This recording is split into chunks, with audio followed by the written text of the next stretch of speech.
오늘 우리에게 주시는 하나님의 말씀은 미가서 4장 1절에서 5절까지의 말씀입니다.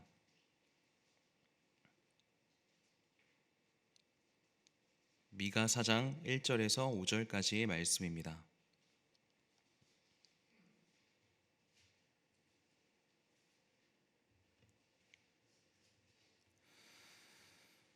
끝날에 이르러는 여호와의 전의 산이 산들의 꼭대기에 굳게 서며 작은 산들 위에 뛰어나고 민족들이 그리로 몰려갈 것이라. 곧 많은 이방 사람들이 가며 이르기를 오라 우리가 여호와의 산에 올라가서 야곱의 하나님의 전에 이르자. 그가 그의 도를 가지고 우리에게 가르치실 것이니라. 우리가 그의 길로 행하리라 하리니 이는 율법이 시온에서부터 나올 것이요 여호와의 말씀이 예루살렘에서부터 나올 것임이라. 그가 많은 민족들 사이에 이를 심판하시며 먼 곳 강한 이방 사람을 판결하시리니 무리가 그 칼을 쳐서 보습을 만들고 창을 쳐서 낫을 만들 것이며 이 나라와 저 나라가 다시는 칼을 들고 서로 치지 아니하며 다시는 전쟁을 연습하지 아니하고 각 사람이 자기 포도나무 아래와 자기 무화과나무 아래에 앉을 것이라. 그들을 두렵게 할 자가 없으리니 이는 만군의 여호와의 입이. 함께 읽겠습니다. 만민이 각각 자기의 신의 이름을 의지하여 행하되 오직 우리는 우리 하나님 여호와의 이름을 의지하여 영원히 하시더라. 아멘.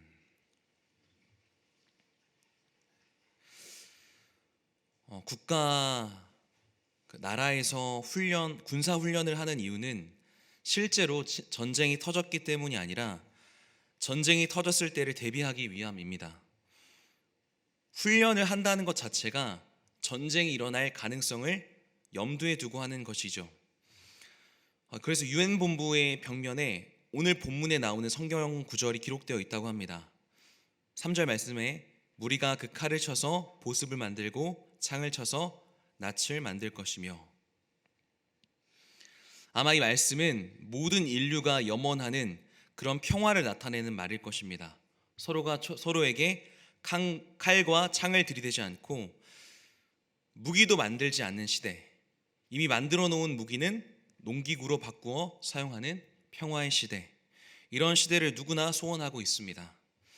그러나 여전히 오늘날 지구상에는 도처에서 서로 죽이고 죽이는 크고 작은 전쟁이 일어나고 있습니다. 오늘 본문은 예루살렘의 무서운 심판에 대한 예언에 대한 말씀에 이어서 나오는 말씀입니다. 여기서 선지자 미가는 눈에 보이는 예루살렘 성전이 무너진다고 해서 두려워하지 말라라고 말합니다. 여러분, 구약의 이스라엘 사람들은 아무리 죄를 저질러도, 아무리 하나님 앞에 잘못을 저질러도 예루살렘만큼은 절대로 무너지지 않을 거라고 생각했습니다. 심지어 이스라엘의 10지파가 있었던 북이스라엘이 멸망당한다 할지라도 남유다의 예루살렘만큼은 절대로 무너지지 않을 거라고 생각했습니다. 뭐 때문일까요? 그들에게는 예루살렘의 성전이 있었기 때문입니다. 그러니까 우리에게는 예루살렘 성전이 있는 한 절대로 망하지 않을 거야, 절대로 무너지지 않을 거야 라는 성전 불패 사상이 있었습니다. 예루살렘에 하나님을 예배하는 성전이 있는 한 절대로 이방인들의 침략에 의해 무너지지 않을 것이다. 그러므로 이스라엘 백성들에게 미가 선지자를 통해 선포되어지는 예루살렘 파괴 예언은요, 당연히 충격적일 수밖에 없었습니다. 성전 그 자체를 종교시해서 우리는 무조건 안전할 거라는 생각. 사랑하는 여러분, 우리에게는 매주 드리는 예배가 있기 때문에, 새벽 기도회를 드리기 때문에, 기도하기 때문에 무조건 괜찮을 거라는 생각, 직분을 가지고 있고 앞장서서 봉사하고 있기 때문에, 심지어 목회자이기 때문에 그것이 하나님 앞에서 무조건 안전하고 괜찮다는 생각, 매우 위험한 생각입니다. 종교 생활에 익숙하고 교회 전통에 능숙한 것보다 중요한 것은 무엇입니까? 하나님 앞에서 그분을 의식하며 그분과 동행하며 살아가는 것입니다. 이렇듯 종교 생활에만 익숙하고 말씀 앞에 살아가지 않는 산 송장이 되어버린 이스라엘 백성들에게 선지자 미가는 예언의 말씀을 선포했습니다. 너희가 그토록 믿고 의지했던 그 예루살렘 성전이 파괴당할 것이다. 폐허가 되어버릴 것이다 라고 말했습니다. 그리고 이어지는 오늘 말씀에 뭐라고 선포하고 있죠? 눈에 보이는 예루살렘 성전이 무너진다 할지라도 두려워하지 말라 라고 말씀합니다. 요즘에 겨울방학이라 학생들이 늦잠을 잡니다. 그래서인지 젊은 사람들이 하는 말 중에 이불 밖은 위험하다라는 말이 있습니다. 여러분, 사람은 자기가 익숙한 곳에서 벗어나는 걸 힘들어합니다. 불안정하고 위험하다라고 생각합니다. 그런데 그건 사실이 아니라, 팩트가 아니라 인간의 망상입니다. 오히려 그 자리에 머물러 있는 것이 더 위험할 때도 있습니다. 원래 미가 선지자는 이스라엘 백성들이 익숙하고 안전하다고 여긴 예루살렘이 무너질 거라고 말했습니다. 그런데 두려워하지 말라라고 말합니다. 왜요? 이스라엘 백성들의 진정한 안정은 성전이라는 종교적 형식에서 나오는 게 아니라 하나님으로부터 나오기 때문입니다. 성전이 무너진다고 해서 하나님의 통치가 끝나는 것이 아니기 때문입니다. 오히려 이스라엘 백성들이 그 자체를 우상화한 성전이 무너짐으로써 하나님 나라가 더 구체적으로 이 땅에 임할 것이기 때문입니다.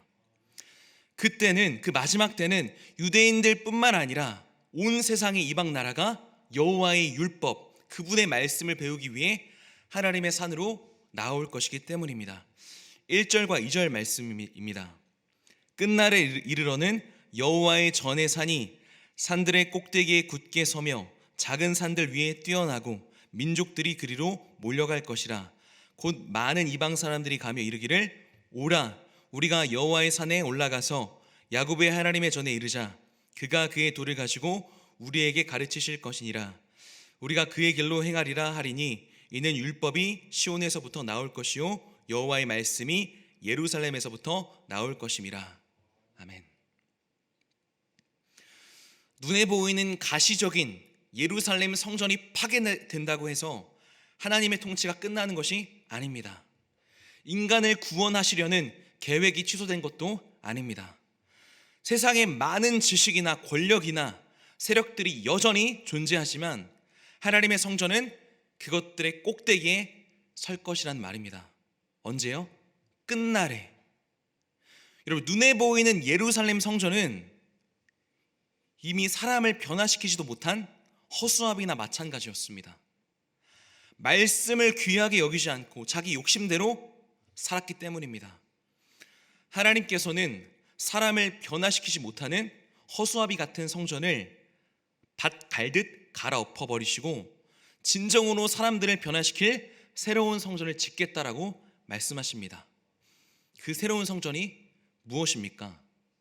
나중에 요한복음 2장에 보면 예수님께서는 성전에 비둘기 팔고 장사하고 환전하는 사람들을 다 내쫓으십니다. 그러면서 이렇게 말씀하시죠. 예수께서 대답하여 이르시되 너희가 이 성전을 헐라 내가 사흘 동안 일으키리라. 유대인들이 이르되 이 성전은 46년 동안 지었거늘 내가 3일 동안에 일으키겠느냐 하더라. 그러나 예수는 성전된 자기 육체를 가리켜 말씀하신 것이라. 아멘. 나중에 하나님께서 지으실 새로운 성전 무엇이죠? 바로 예수 그리스도입니다. 그래서 교회의 머리를 누구라고 하죠? 예수 그리스도라고 하고 우리는 그분의 지체라고 말하는 것입니다.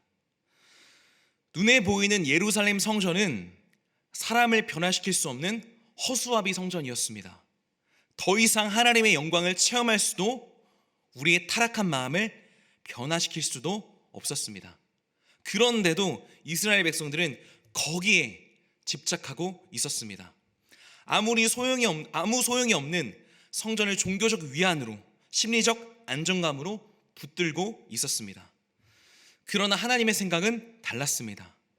성전은 단순히 정신적 지주 역할만 하는 게 아닙니다.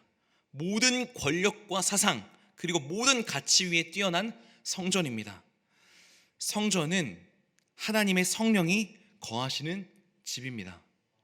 그래서 바울은 고린도에 보내는 편지에서 너희가 하나님의 성전인 것과 하나님의 성령이 너희 안에 거하시는 것을 알지 못하느냐라고 말하는 것입니다.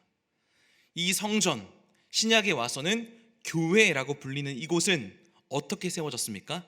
사도행전 20장에 보면 사도 바울이 뭐라고 말하냐면 하나님이 자기 피로 사신 교회라고 말합니다. 하나님이 자기 피로 사신 교회. 더 이상 눈에 보이는 성전은 필요하지 않다라는 것입니다. 예수 그리스도의 피로 구원함을 받은 성령의 강권하심으로 하나님의 자녀가 된 저와 여러분들이 모인 우리 베델교회 공동체가 곧 성전입니다. 이 모임 그 자체가 여호와의 전의 산입니다. 객관적으로 아직 완전하진 않지만 예수 그리스도의 보혈로 완전하게 여겨주시는 하나님의 은혜가 있기 때문에 세상 끝날까지 완전을 향해, 완성을 향해 나아가게 될 것입니다. 그리스도 예수 안에서 착한 일을 시작하신 이가 끝날까지 이루실 것이기 때문입니다. 그래서 3절부터 5절까지의 말씀과 같이 악을 행하는 민족과 개인을 심판하시고 진정한 평화의 나라, 더 이상 무기를 사용하지 않고 농사하고 열매를 거두는 의와 평강과 희락의 나라로 우리를 인도하실 것입니다. 누가요? 우리 하나님 여호와께서. 여러분, 특별히 5절 말씀에 보면 하나님과 여호와라는 표현이 같이 사용되어 있습니다. 이 두 단어가 같은 한 분을 가리키지만 하나님을 가리키는 엘로힘이란 단어는 능력과 힘을 상징합니다. 고대 사회에서 보편적인 신에 대한 인식입니다. 강하고 힘센 신. 그런데 여호와라는 표현은 어떤 표현이냐면 자기 백성들과 하신 약속과 관련된 이름입니다. 언약과 관련된 이름이죠. 하나님, 엘로힘이란 단어가 보편적인 신에 대한 인식이라면 여호와 하나님은 어떤 분일까요? 고대의 다른 신들처럼 백성들에게 무언가를 착취하는 분? 그런 분이 아닙니다. 우리에게 무언가를 요구하시는 분? 아닙니다. 오히려 우리의 부족함을 채워주시는 그런 분이십니다. 성도인 우리에게 무언가 성과를 내라고 독촉하는 분이 아니라 하나님과 동행하라 라고 말씀하십니다. 저 여러분의 존재가 하나님 나라에 특별히 유익이 되는 것이 아닙니다. 다만 하나님은 그럼에도 불구하고 우리와 함께하고 싶으신 것입니다. 다만 하나님은 우리 인생에서 들러리로 전락하기 원하지 않으신다는 것입니다. 하나님은 우리 삶의 중심에 서길 원하십니다. 하나님은 우리 삶의 다른 우선순위보다 먼저가 아닌 전부가 되길 원하십니다. 예수 그리스도로 충만한 성도가 되길 기대하신다라는 것입니다. 말씀을 정리합니다. 사랑하는 성도 여러분, 이스라엘 백성들의 익숙하고 편안함 그 자체였던 예루살렘을 무너뜨리신 하나님은 저 여러분의 익숙한 삶의 요소, 삶의 자리를 무너뜨리실 수도 있습니다. 왜냐하면 저와 여러분에게 필요한 것은 익숙한 삶의 자리가 아니라 하나님을 예배하는 자리이기 때문입니다. 하나님이 내 삶의 왕이요, 내 삶의 목자가 되시는 자리이기 때문입니다. 우리 삶에 익숙하면서 안주하고 싶은 그 자리를 떠나 예수 그리스도로 가득한 자리로 나아가시는 성도님들 되시기를 부탁드립니다. 여전히 내가 주인된 삶을 살면서 이만하면 충분히 하나님을 잘 섬긴다라고 착각하는 그런 삶이 아닌 말씀 앞에서 예 주님 그렇게 살겠습니다 고백하며 하나님의 주인 되신 삶을 살아내는 우리 귀한 베델의 성도님들 모두가 되시기를 예수님의 이름으로 축복합니다. 기도하겠습니다. 아버지 하나님, 감사와 찬양을 올려드립니다. 복된 날을 허락하여 주시고 주님의 몸된 교회에 모여 영과 진리로 예배드리게 하시니 감사합니다. 우리가 익숙한 삶의 자리에서 벗어나 하나님께서 원하시는 예배의 자리로 나가길 소원합니다. 형식적이고 전통에 얽매인 종교 생활을 하는 것이 아니라 주님과 동행하는 신앙생활을 할 수 있도록 인도하여 주옵소서. 눈에 보이는 가시적인 성전을 무너뜨리시고 진정한 참 성전, 교회를 세우길 원하시는 주님, 특별히 하나님께서 피로 사신 교회, 우리 베델교회를 붙들어 주셔서 말씀과 성령이 충만한 교회가 되게 하여 주옵소서. 이 지역 일대에 잃어버린 영혼들을 주께 인도하고 말씀으로 양육하여 그리스도의 사람으로 온전하게 세우는 일에 쓰임받게 하여 주옵소서. 앞서 이끄신 담임 목사님의 영육을 강건케 하여 주시고 성령의 충만한 은혜를 늘 더하여 주시옵소서. 삶의 여러 문제로 인해 간구하는 성도님들, 질병의 문제, 직장의 문제, 가정의 문제, 자녀의 문제, 다양한 삶의 문제 가운데 주여 함께하여 주시고 회복시켜 주시고 낫게 하여 주옵소서. 오늘 하루 우리의 삶이 하나님께 영광과 기쁨이 되기를 소망하오며 거룩하신 예수 그리스도의 이름으로 기도하옵나이다. 아멘.